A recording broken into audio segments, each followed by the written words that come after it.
Okay, so let's keep rolling in terms of the story behind obviously the decision today. And like we have been, let's unpack the employment story first. And we saw the ABS, our seasonally adjusted unemployment rate, ticked higher to a reading of 3.8% in March from a February 5-month low of 3.7, but below market forecast of 3.9%.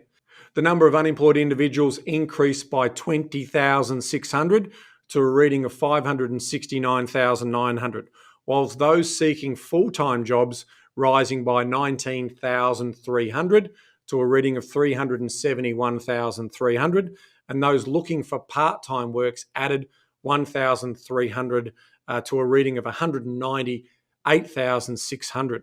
Meanwhile, employment unexpectedly fell 6,600 jobs to a reading of 14.26 million, missing the market consensus of 7,200 gains. So that's actually a good news when we're thinking about a slowing economy. In terms of part-time employment, dropped by 34,500 to 4.41 million, while full-time employment increased by 27,900 to a reading of 9.85 million.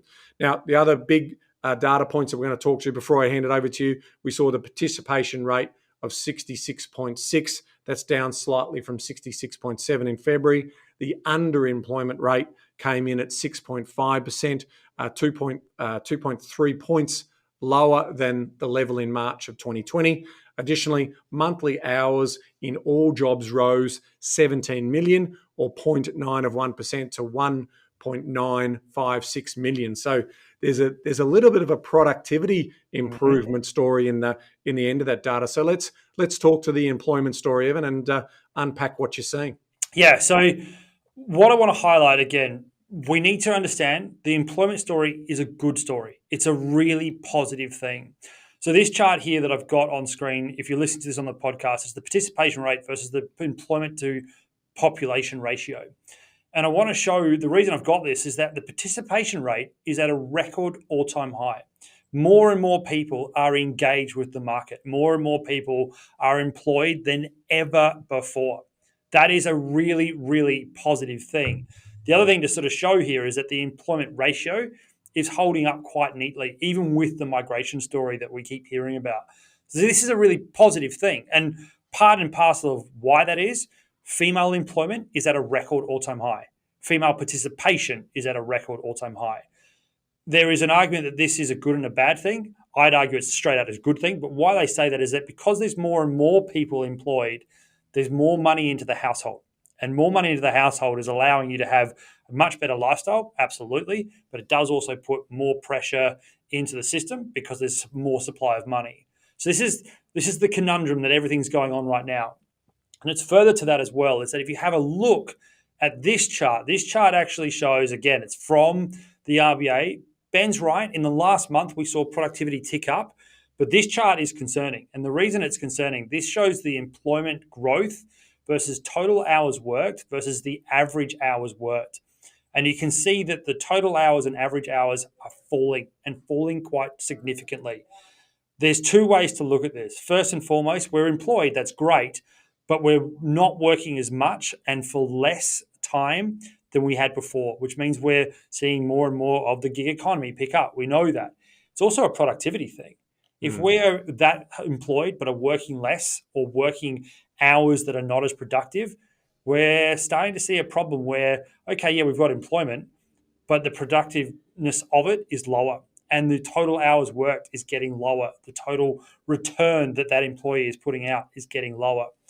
And then you couple that with this final chart, which is the wage price index. The wage price index is expanding at quite a clip. In fact, it's at the highest level it's been since back in 2007, just before the GFC, sitting at 4.2%.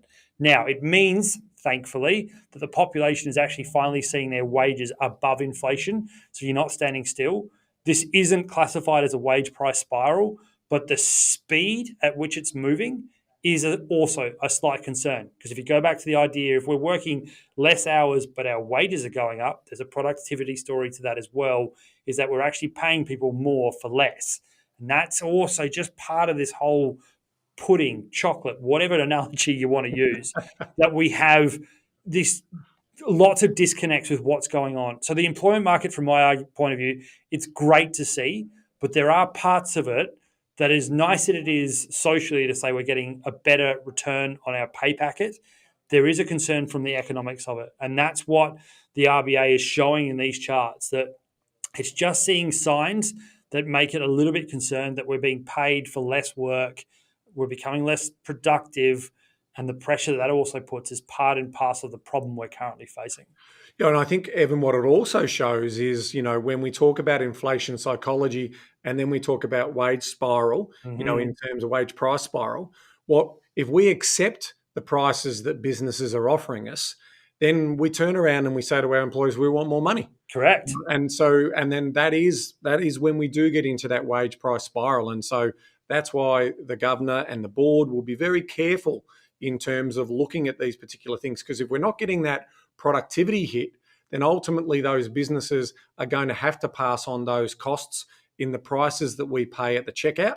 Yep. And that is the problem. So and the other flip side to that is that if the business can't, sooner or later it's going to have to make the hard decision. And then that unemployment decision becomes an interesting one, because all of a sudden, if a business can't afford to employ people because of the wages they're asking, that's when you start getting mass unemployment. That's when you start to really rocket that up. And that's all part of this dilemma at the moment. Everything's looking okay, but it can unravel very quickly if we get to this point that we accept, as Ben just pointed out, price increases for price increases, not for productivity increases. Now, Evan, how do we look Australia versus the US wage story? So what does that story look like in terms of the chart? Yeah.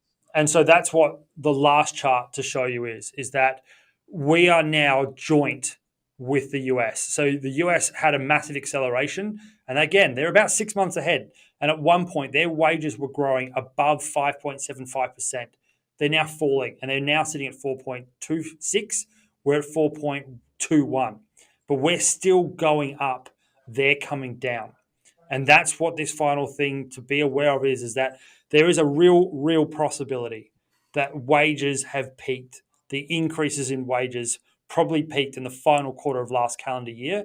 And like the US, we're going to start seeing wages growth go backwards, because it probably needs to. It cannot keep up with the current rate and the productivity we're putting out. And that's the final part of this puzzle. If we are using the US as a 6-month barometer of what's going to happen here, we need to understand and probably accept wages are going to slow right down.